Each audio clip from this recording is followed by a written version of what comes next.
Thought Media Network.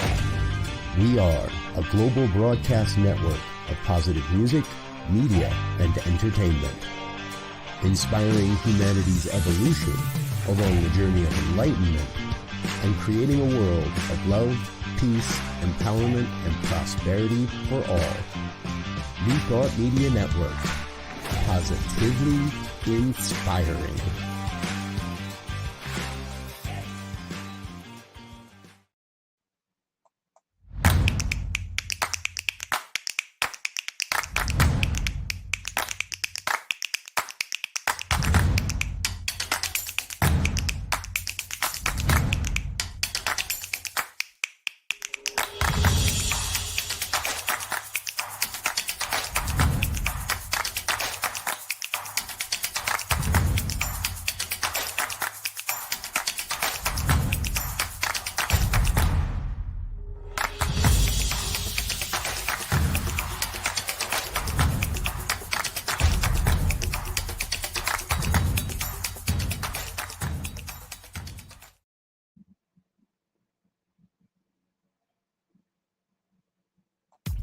New Thought Media Network is pleased to present The Inclusive Church, Ideas and Resources for Leaders of Multicultural Ministries. The Inclusive Church with Tracy Brown. Tuesdays at 12 noon Mountain Time. Join Tracy and her guests as they go deep and share practical tips and resources you can use in your ministry. And now let's explore the Inclusive Church with Tracy Brown.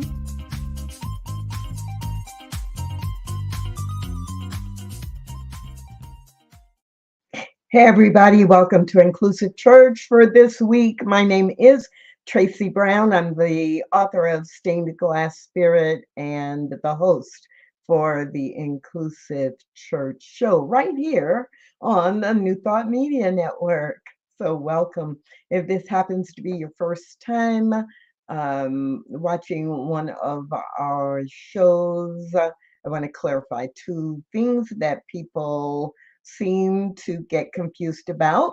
One is that the show is titled Inclusive Church, but I'm using church as a descriptor for the people, not the property, not the building. So you might be having church on a Sunday morning hike in nature, or you might be involved in a synagogue or a temple, or you might be meeting in someone's home and doing Bible study or studying spiritual principles. The idea of church is people gathering together to learn, study, practice, and teach others about spiritual principles. The second, let me make sure we're on the same page, is related to the fact that you will hear me refer to leader quite a bit. And when I am doing that, I am not assuming that leaders in our spiritual communities must be ministers. Hopefully, all ministers are leaders, and every minister I know personally would say that they could not run their ministry without being in partnership and collaboration with other leaders who are leading ministry teams or coordinating events or marketing or donating money, people who are part of the leadership that makes a ministry or a church go and grow. Now, with that out of the way, this month, the month of July 2024, we're spending a significant amount of time focusing on what does it mean to be inclusive of people who have disabilities. And while we're not focusing on that theme every week during the month, we are paying attention to it and spending quite a bit of time on it.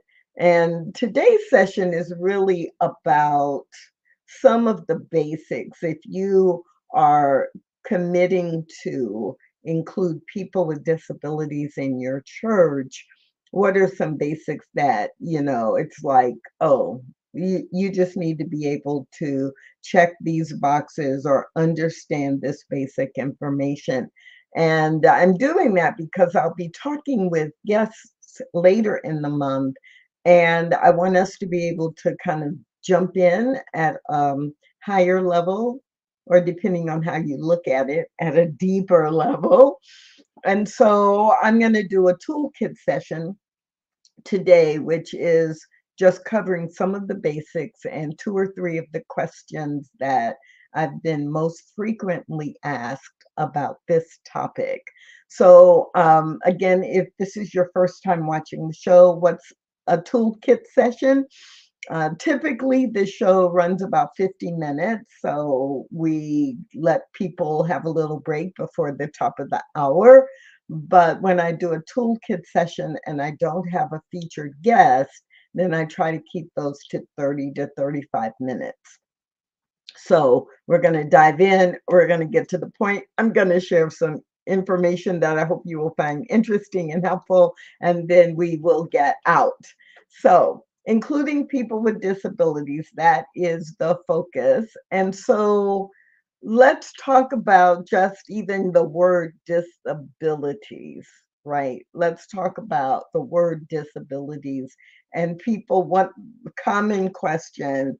People will sometimes ask me and sometimes just use different language. Like I had someone maybe about 6 months ago call me and say, well, Tracy, when I was growing up, we called people handicapped, and someone told me that that was wrong to say, and that was an insult now, and that I should be saying disabled people, or the disabled is actually how I was asked.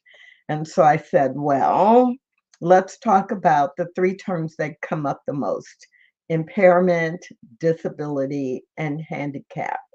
But no matter which one we use, we are not going to use them as the noun. They would always be adjectives. So it would not be, we're going to talk about the disabled. We're going to talk about people who have disabilities. And I'll say a little bit more about that. So, um, so yes, I've read quite a bit about this, but rather than you just take my word for it, I just pulled one of the sources that I go to sometimes. And this is a professor from Emory University who is at the School of Medicine at Emory University, um, Dr. Sheena Carter. And I'm just going to share with you how she defines the three terms. The words impairment, disability, and handicap are often used interchangeably. They have very different meanings, however. The differences in meaning are important for understanding the effects of neurological injury on development. Now, she specializes in pediatrics, so she does write this from the perspective of how it affects the development of children as they are and as they are aging. But the definitions are pretty common. So these are the definitions provided by the World Health Organization. Um, and impairment is any loss or abnormality of psychological, physiological, or anatomical structure or function. So you'll most often hear impairment or impaired connected in your churches. You'll most often hear it connected to someone is hearing impaired or someone has a hearing impairment, but it would apply to any psychological, physiological, or anatomical structure or function that has been lost, or there is some abnormality.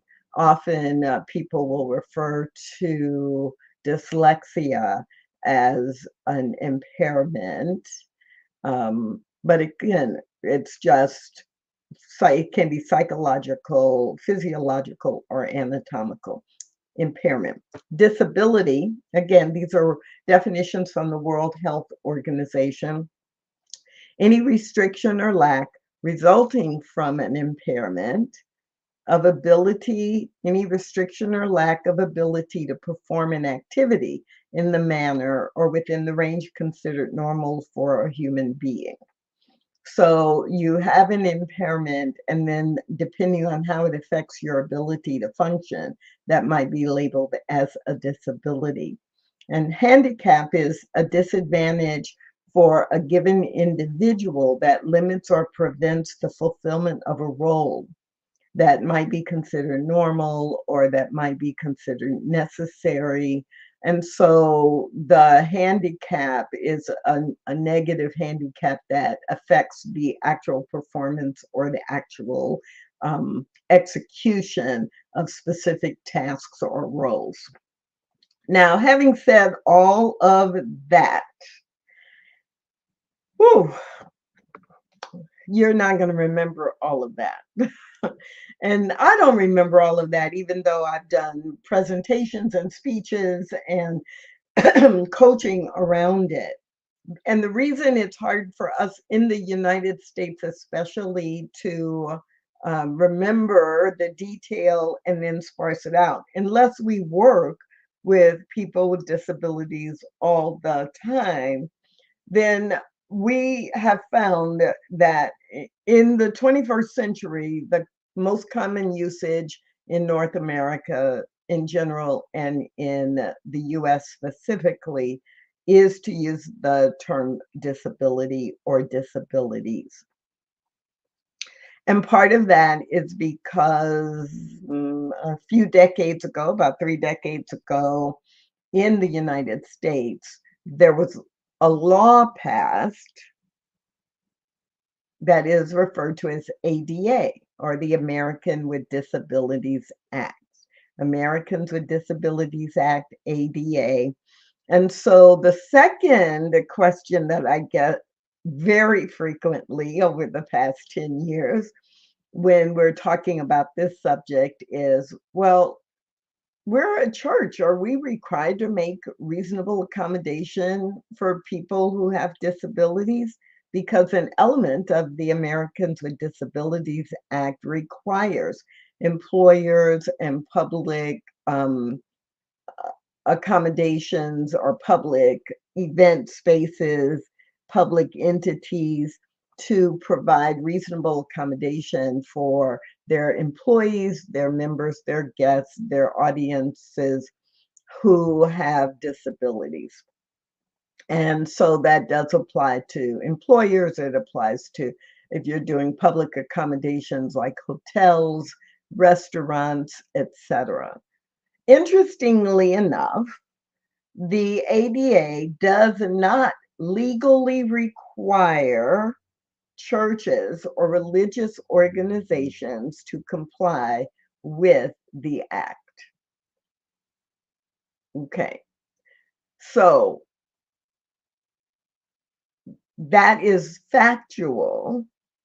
And what I always ask when we're in that conversation is, so are you interested in being accessible only because it's legally required, or are you interested in being accessible because you are wanting to serve and teach and include all kinds of people? So there may not be, and in the US specifically, there is not a legal requirement for churches or for religious organizations to be in compliance with the Americans with Disabilities Act. However, I would like to believe that the churches I know about and the people who are leaders in churches are not doing it or not being concerned about people with disabilities because they feel like there's a legal liability and we'll be in trouble if we don't do it. But instead, that the motivation is, wow, we can serve more people. I remember after many years of visiting at my current spiritual community, I had not visited in a couple of years, maybe.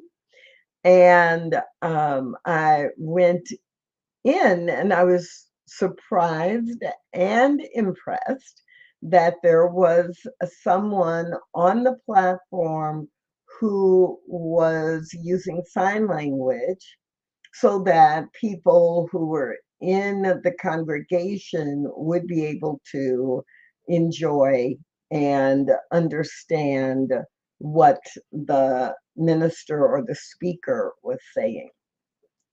And there was a small group of people who were watching the person who was doing sign language very intently, which I perceived or understood or made up that, oh, we have, a group of people who are deaf who need an interpreter, and so they've hired someone. What I learned over the next few months was that this was a member of the community who was providing this. And as a result of that, there had been a group of people who were drawn to the community. But it was not because it was legally required. It was because, oh, this is helpful to people and we can serve a population that we had not been able to serve before. So it's not a legal requirement. And if you're outside of the US, or if you're working with a community that is outside of the US, there are more than 130 countries around the world who have signed on to the International Disability Treaty, which has many of the same guidelines and recommendations as the Americans with Disabilities Act. And there are over 40, I want to say there are 45 or 46 countries that actually do have laws that specifically prohibit discrimination against people with disabilities. Now, in the US, we have laws that prohibit, but they're also different from the specificity that is in the ADA.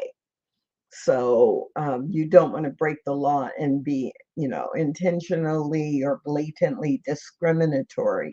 But the ADA also has recommendations and requirements about accommodating people with disabilities.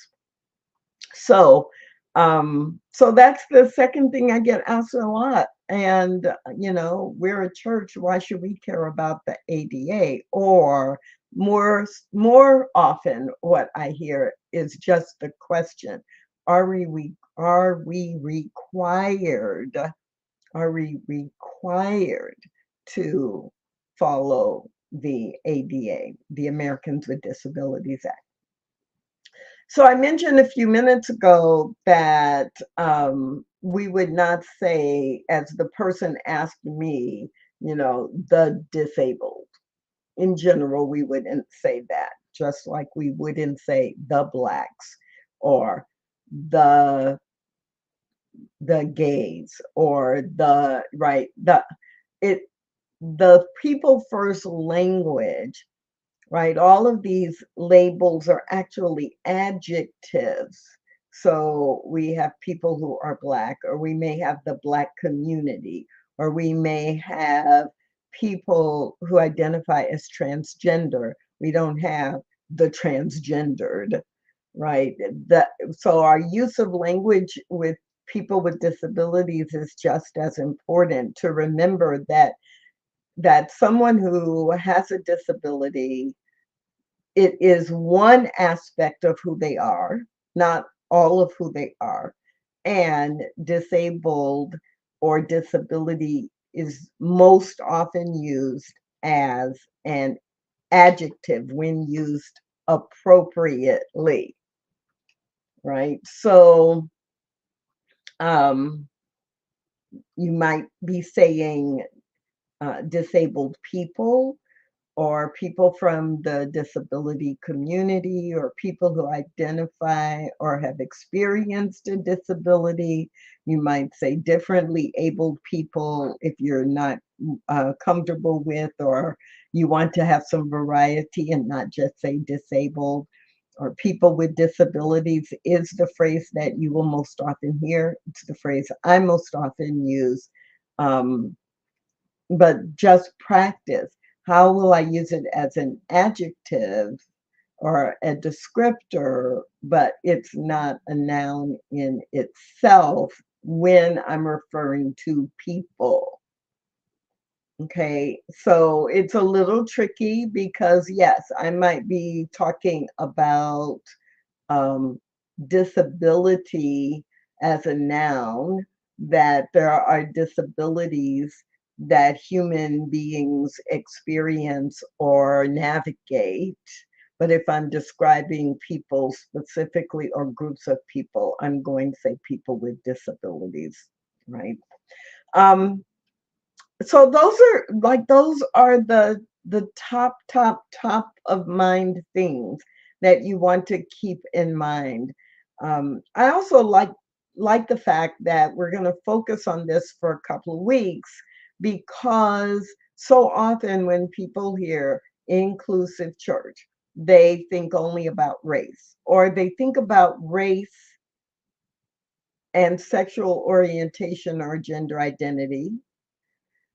But they forget, many times we forget in our communication and in our focus on inclusion, that there are so many different identity groups that we need to pay attention to if we want our programs, our services, our small groups, our events, if we truly want them to be inclusive.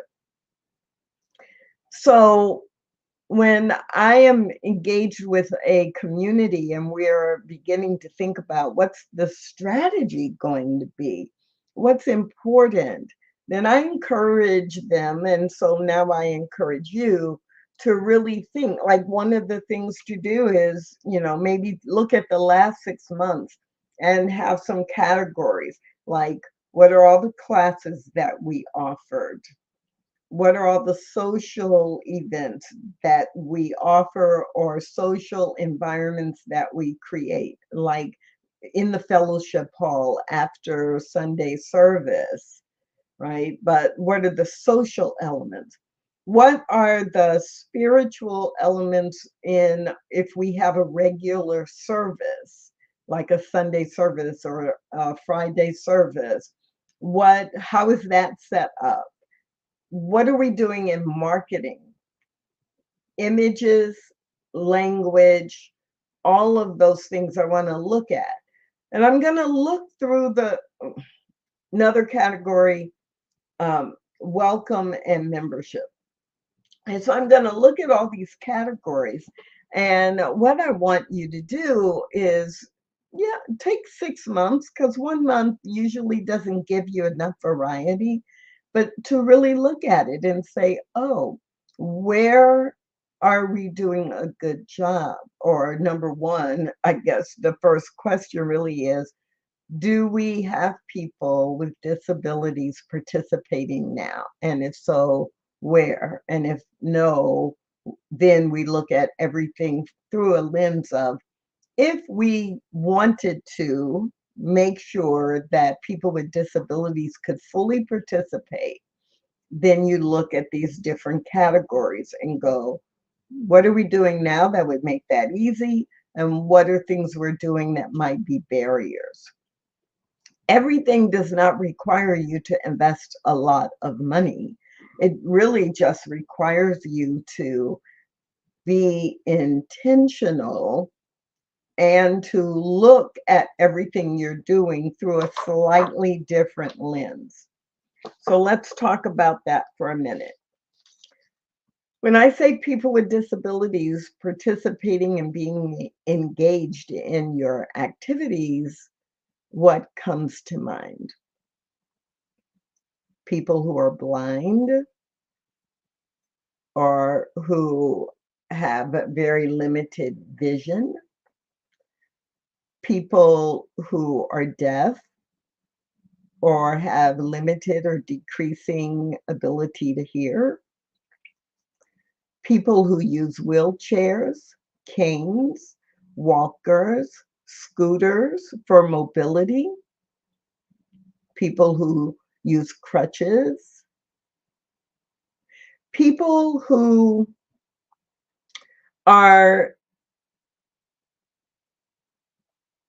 navigating everyday life with a disability related to cognitive or processing. So they may have neurological related challenges.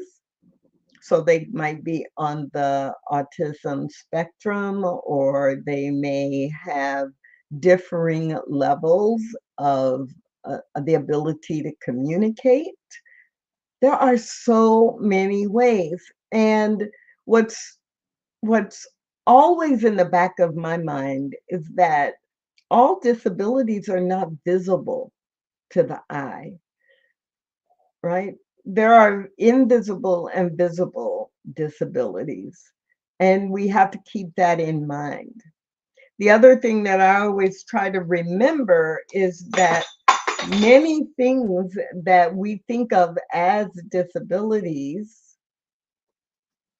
are not necessarily the result of injury or genetics, but can develop over time. So when I'm talking with Dr. Raymond Anderson later this month, one of the things I'm going to ask him about is, there's one thing, and there's a culture with the deaf community.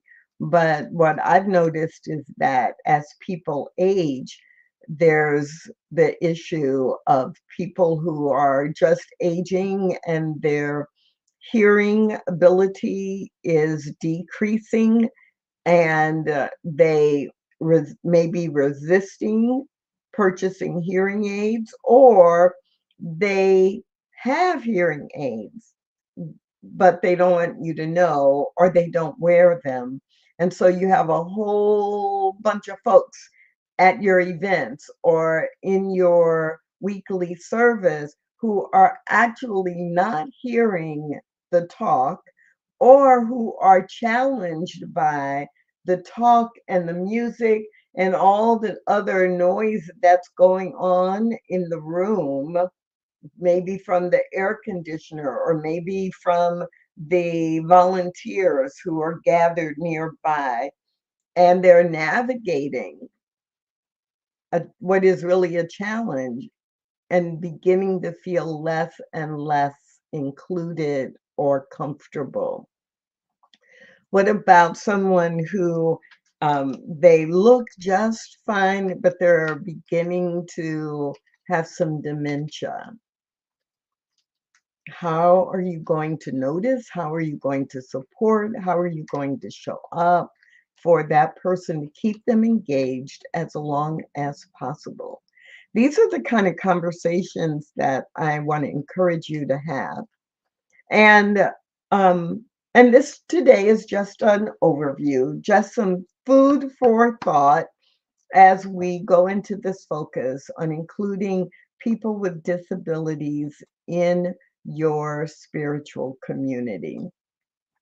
That is the theme for this month. And I'm going to invite you over the next week or two to really think about how you can notice in your community where your opportunities are. Where are your opportunities to be more inclusive of people with disabilities? Who in your community can help you do that? Who in your community may be needing some support And how can you find that out? And before I close, I want to go back to something I said earlier, because this is the New Thought Media Network, and this show is about inclusive churches. And to a certain degree, someone might be thinking, well, this is like sociology, or this is like politics, or this is like, why are we talking about this? I just want to pray and meditate and have a spiritual time.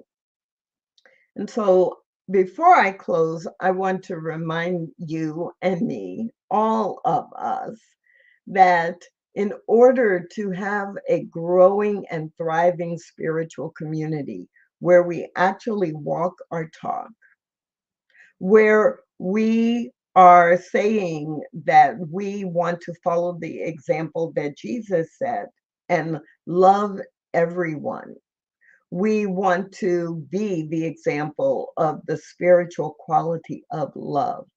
We want to be the group or the church that is welcome to everyone, and everyone can come and have a spiritually grounded experience.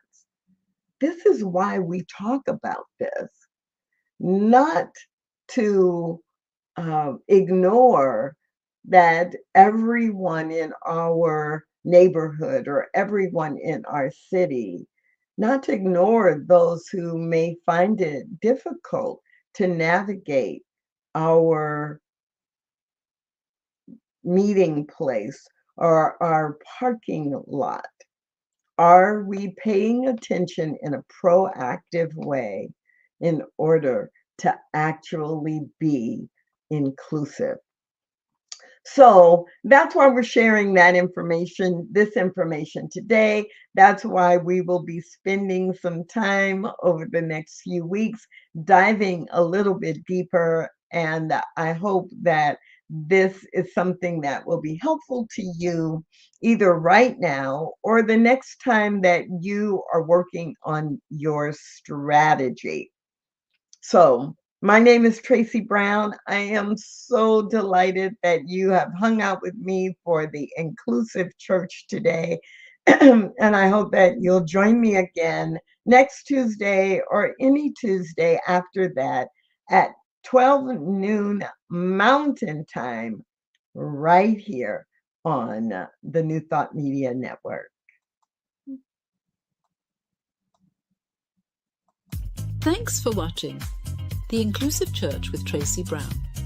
Join us again next week at 12 noon Mountain Time.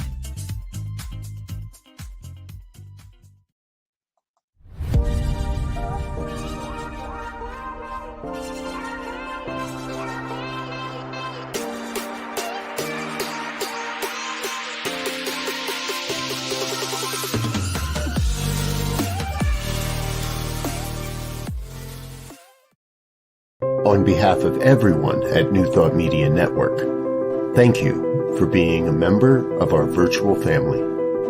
Your financial contributions help share the New Thought message with people from around the world.